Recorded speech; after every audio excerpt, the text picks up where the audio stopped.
በፊልሙ መጀመሪያ ላይ ቡፋሎ ግለን የሚባል ሃይስኩል ትምህርት ቤት ተማሪ የሆነው ዴኒስ በምርቃት ፕሮግራማቸው ላይ የትምህርት ቤታቸው ቆንጆ ለሆነችው ቤዝ ኩፐር ያለውን ፍቅር ይናዘዛል። ዴኒስ የፍቅር ስሜቱን እየተናገረ እያለ የትምህርት ቤታቸው መምህር የሆነችው ዶክተር ግሌሰን ታቋርጠዋለች። ከምርቃት ፕሮግራሙ በኋላ ዴኒስ እና ቤዝ ለመጀመሪያ ጊዜ እያወሩ ነው። ዴኒስ አጋጣሚውን ተጠቅሞ ቤዝን ቤቱ ያዘጋጀው ፓርቲ ላይ እንድትመጣ ይጋብዛታል። ቤዝ ግን ግብዣውን የተቀበለች አትመስልም። ዴኒስ እና ጓደኛው ሪች ቤት ሄደው ለፓርቲው የሚሆኑ መጠጦችና ኩኪሶችን እያዘጋጁ ነው። ነገር ግን ቤዝ እንደምትመጣ እርግጠኛ አይደሉም።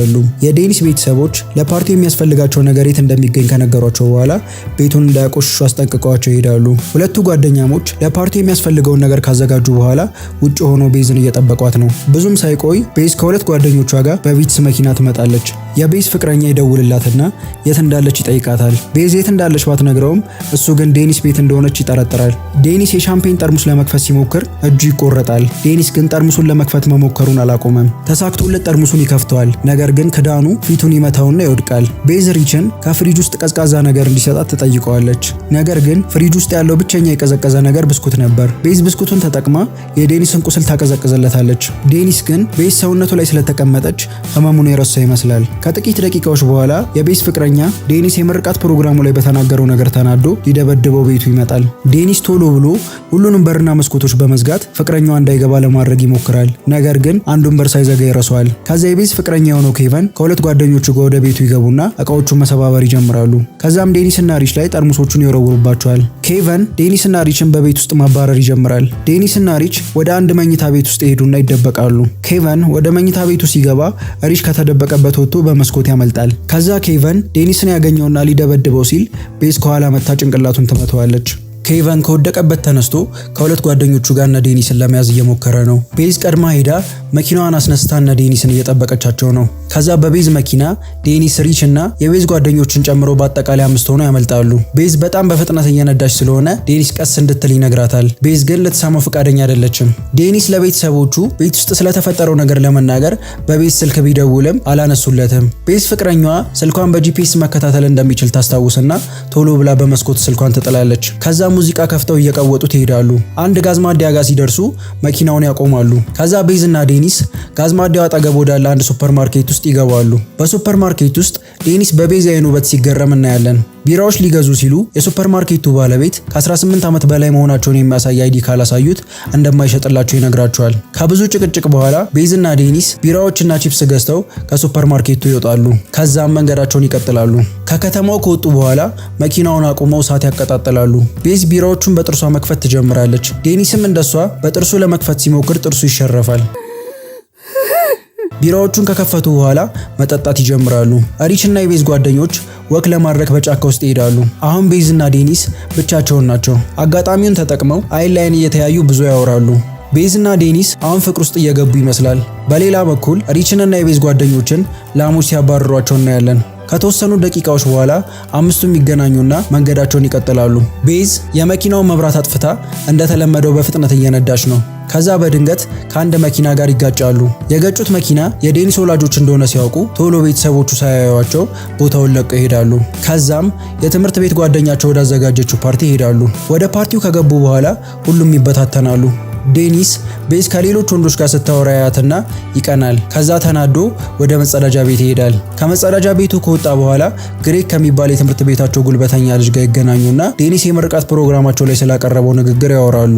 ከጥቂት ደቂቃዎች በኋላ ዴኒስ እና ሪች የትምህርት ቤት ጓደኞቻቸው ከሆኑት ቪክቶሪያ እና ፓቲ ጋር ሲያወሩ እናያለን። ፓቲ ዴኒስን ፊቱ ምን ሆኖ እንደቆሰለ ትጠይቀዋለች። ዴኒስም ከኬቨን ጋር ተደባድቦ እንደነበር ይነግራታል። ሴቶቹም ኬቨንን ፓርቲው ላይ እንዳዩት ለነ ዴኒስ ይነግሯቸዋል። ዴኒስ እና ሪች ሴቶቹን ተሰናብተው ከኬቨን ለማምለጥ እየሞከሩ ነው። ነገር ግን ኬቨን ከሌላ ሴት ጋር እየተሳሳመ ያለ እነ ዴኒስ ለማምለጥ ሲሞክሩ ያያቸዋል። ቤዝ ከፍቅረኛዋ ጋር ብትጣላም ከሌላ ሴት ጋር ስታየው ግን በጣም ትናደዳለች። ኬቨን እና ጓደኞቹ ዴኒስን ይከቡታል። ቤዝ ዴኒስን እንዳይመታው ኬቨንን ብትለምነውም ሊሰማት ፈቃደኛ አይደለም። በመሃል የትምህርት ቤታቸው የስፖርት መምህር ይመጣና ኬቨን እና ዴኒስ አንድ ላንድ እንዲደባደቡ ይነግራቸዋል። ዴኒስ ግን አቅሙ ስለሚያውቅ መደባደብ አልፈለገም። ኬቨን የዴኒስ ጉንጮች ላይ ከባባድ ቡጤዎችን ማሳረፍ ይጀምራል።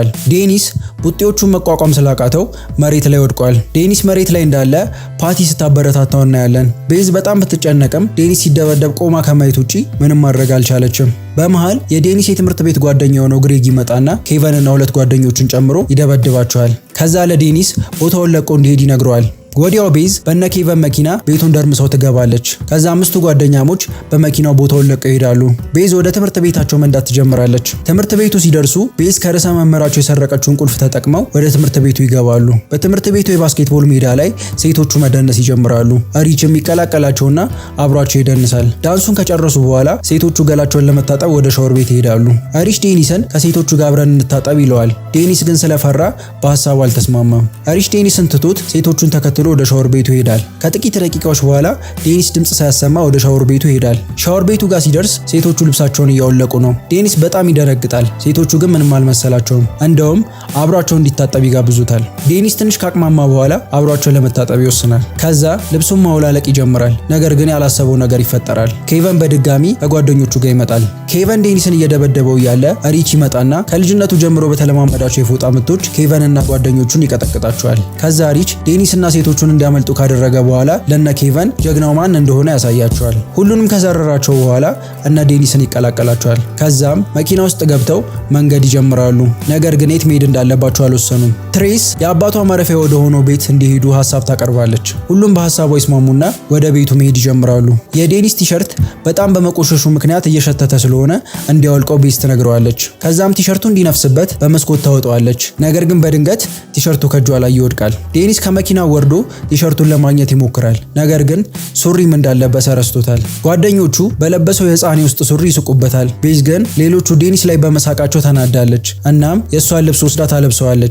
ከዛ ቤዝ እና ዴኒስ ለሁለት ቲሸርቱን መፈለግ ይጀምራሉ። ቤዝ ዴኒስም በምርቃት ፕሮግራማቸው ላይ ለምን ለሷ ያለውን ስሜት መናገር እንደፈለገ ትጠይቀዋለች። ዴኒስም የምርቃት ፕሮግራሙ እሷን የሚያገኝበት የመጨረሻ እድሉ እንደሆነ በማሰብ የፍቅር ስሜቱን እንደተናዘዘ ይነግራታል። ቤዝም መድረክ ላይ ስሜቱን በመናገሩ ደስተኛ እንደሆነች ትነግረዋለች። በመጨረሻም ቲሸርቱን ያገኙታል። ነገር ግን ሊያነሱት ሲሉ አንድ እንስሳ ሲያባረራቸው እናያለን። አምስቱ ጓደኛሞች ቲሸርቱን ትተው ወደ ትሬስ አባት ቤት እየሄዱ ነው። ቤቱ ከደረሱ በኋላ መጠጦቹን እየጠጡና እያወሩ ደስ የሚል ምሽት ያሳልፋሉ። ሲነጋ ቤዝ የዴኒስን አይን እያየች ፀሐይ ስትወጣ አብሯት ማየት የሚፈልግ ካለ ትጠይቃለች። ዴኒስም እሱ ጋር መውጣት እንደፈለገች ስለገባው አብሯት ይወጣል። ከዛ ቤዝ ዴኒስን አሁንም ታፈቅረኛለህ ብላ ትጠይቀዋለች። ዴኒስም የቤዝን አይኖች እያየ በጣም እንደሚያፈቅራት ይነግራታል። በሌላ በኩል የቤዝ ጓደኞች ብዙ በመጠጣታቸው ምክንያት የሰከሩ ይመስላሉ። ከዛም ሪችን መሃል አስገብተው ያሽኮረምሙታል። ሁለቱ ሴቶች ሪችን ጎትተው ወደ መኝታ ክፍል ያስገቡታል። ሪች ባይፈልግም ወንድነቱ ተፈታትኖት ከትሬስና ካሚ ጋር ይተኛል። ይህ በእንዲህ እንዳለ ዴኒስና ቤዝ ሐይቁ ዳር ተቀምጠው እያወሩ ነው። ቤዝ ስለ ሃይስኩል ትዝታዎቿ እየነገረችው እያለ ዴኒስ ቤዝን ይጠጋታል። ከዛም ይሳሳማሉ።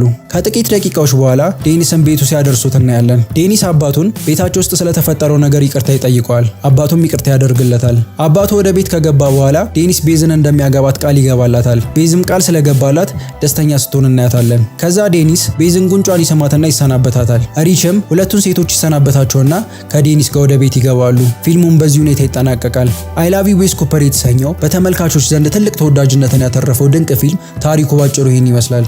ቪዲዮን ከወደዳችሁት ላይክ አድርጉ፣ እንዲሁም ሰብስክራይብ በማድረግ የቻናላችን ቤተሰብ ይሁኑ።